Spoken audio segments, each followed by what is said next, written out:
Hello and welcome to the third of the Edges live assemblies. I'm going to be following on from what Claire was talking about before half term, thinking about success, and I'm going to talk to you today about your future. It is really uncertain times at the moment. I know a lot of people are quite anxious about what the future might hold and what life will look like after this period of lockdown, but rest assured that that's not your job to worry about. The adults and the grown-ups around you are working on that, and we will support you through that. I'm thinking specifically about what people want to do when they leave school, and for year 11s at the moment this is a really important question that they are thinking carefully about, and year 11s at the moment are thinking particularly about that. Last year, I asked 21 members of staff in this school what they wanted to be when they were at school. So when they were your age, what did they want to be? Really interesting results, because only 5 of those answered that they wanted to be a teacher. So that means that only 5 people actually thought that this would be where they would end up. And even more interesting, 2 of those 5 were not teachers. So they dreamed of becoming teachers. They now work in schools, but in different roles, not in teaching roles. So that means that only 3 out of the 21 people that I asked were doing the job that they dreamed of, the job they wanted to do when they were younger. So what went wrong? Did anything go wrong? Or is this just the way life is?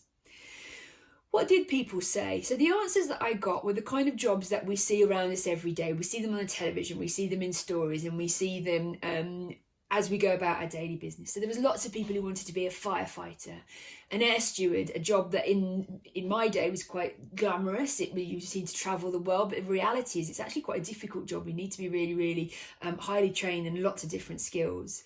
Construction, again, something that we see around us. We know we need houses, we need buildings, and we understand the process that goes into them. A singer or a rock star or a performer, again, something that people love when they're younger. I enjoy singing, that's the job I'm going to have. And then mechanic, that was another one that people came up with. But what about the more diverse jobs? So these are the jobs we know about, but there are lots of jobs that we don't know about as kids and that we don't understand what the process is. So the additional answers I got were, there's members of staff at this school, and I'd like you to talk to them when we're back in and find out if you can work out who they are. But there's people that want to be an architect, so to be involved in the designing of buildings, a curator in an art gallery, a farmer, scientist, again, not really understanding what that role entails, just knowing I like science, that's what I want to do. A long distance truck driver, an illustrator for children's books, a sports journalist, and travel reps. So again, these are jobs that people thought, I have an interest in that, or I have those skills, that's what I'd want to do. But none of those people became that. They all chose something else. I suppose the point I'm trying to make is that not everybody has a plan. And if you don't have a plan, that is absolutely fine. There are loads of resources on the careers section of this Edge website that talk you through what your skills are, what your interests are, and where that might lead you, just to give you an idea, just to help you on that journey of thinking.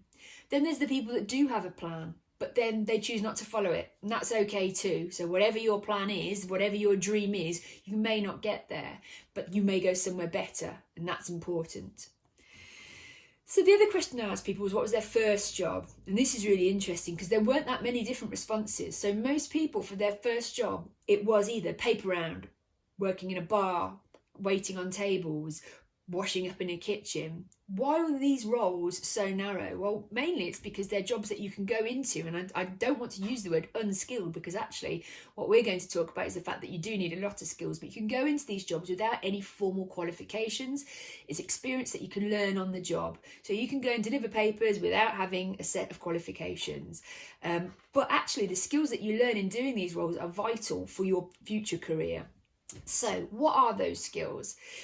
We're going to start talking in the next few months about the essential skills. So there's 8 essential skills that you need to succeed, and employers will be looking for these skills, and we try our hardest to encourage these skills in school. And these essential skills are the listening, presenting, problem solving, creativity, staying positive, aiming high, leadership, and teamwork. And we can see how all those skills are involved in every role that you take on. The other question I asked staff was about their worst jobs. So we had a lot of people who mentioned factory work. So the repetitive work where there's little interaction and people aren't getting to work as a team. So for some people, they found that really difficult. We had staff who worked in an envelope factory and staff who worked in a clothesline production as well, and they found that really, really difficult. Staff, on the other hand, who were dealing with members of the public, handing out flyers and doing that kind of publicity work, and again, found that really, really difficult. My worst job was a job that I originally enjoyed, working in a pub. However, the pub that I worked in started to have foam parties. That was a thing in the 90s where they filled the pub with foam and everybody danced and had fun. But I was the one left at 3 o'clock in the morning cleaning up that foam, and that pub job that I had enjoyed suddenly became a completely different role, and I really didn't like it. And I'm not going to say who, I'll leave it to you to find out, but there's somebody whose first job, or worst job, sorry, was working in a pork scratching factory, and the very thought of that makes me feel quite ill.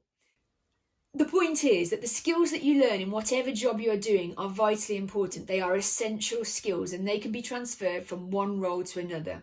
There are other people, not people you know from in school, but famous people who have talked openly about the weird and wonderful jobs that they had early on in their careers. And what I'd like you to think about is, how did that job lead to where they are? Did it have any bearing on the person that they became, or is it just one of those things they did to get money?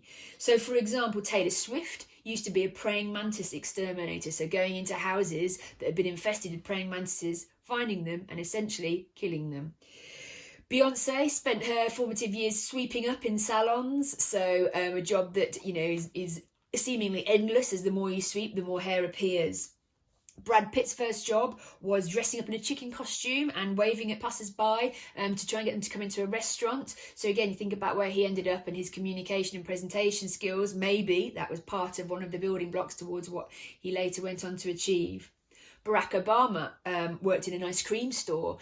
Quite a few American people claim this is one of their early jobs, and I imagine that, again, customer services and learning how to deal with members of the public and communicate effectively, really, really important. And then Elon Musk. So Elon Musk has recently launched the first commercial flight into space with 2 NASA astronauts on board. And he has built his company up, and they've developed all sorts of technologies that he's eventually led into space travel. And for the first time ever, a private enterprise has got 2 astronauts up onto the International Space Station, and they're up there right now looking down on us. Elon Musk started his career as a farmhand helping out members of his family, and he has talked extensively about the horrible jobs that he had to do, cleaning out grain barns that are boiling hot, working in boiler rooms, shoveling dirt, all sorts of things that he did. He worked relentlessly, he stayed positive, and he built up an empire for himself in which he could then pursue his dreams.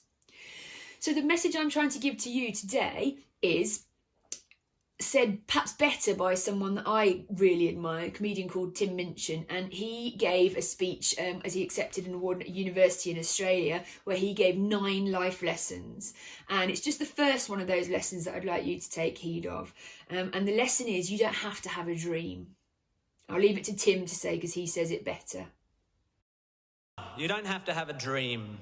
Americans on talent shows always talk about their dreams. Fine, if you have something you've always wanted to do, dreamed of, like in your heart, go for it. After all, it's something to do with your time, chasing a dream. And if it's a big enough one, it'll take you most of your life to achieve, so by the time you get to it and are staring into the abyss of the meaninglessness of your achievement, you'll be almost dead, so it won't matter. I never really had one of these dreams, and so I advocate passionate dedication to the pursuit of short-term goals. Be micro-ambitious. Put your head down and work with pride on whatever is in front of you. You never know where you might end up. Just be aware the next worthy pursuit will probably appear in your periphery, which is why you should be careful of long-term dreams. If you focus too far in front of you, you won't see the shiny thing out the corner of your eye. So remember, my message to you, take pride in what is in front of you, because you never know where you may end up.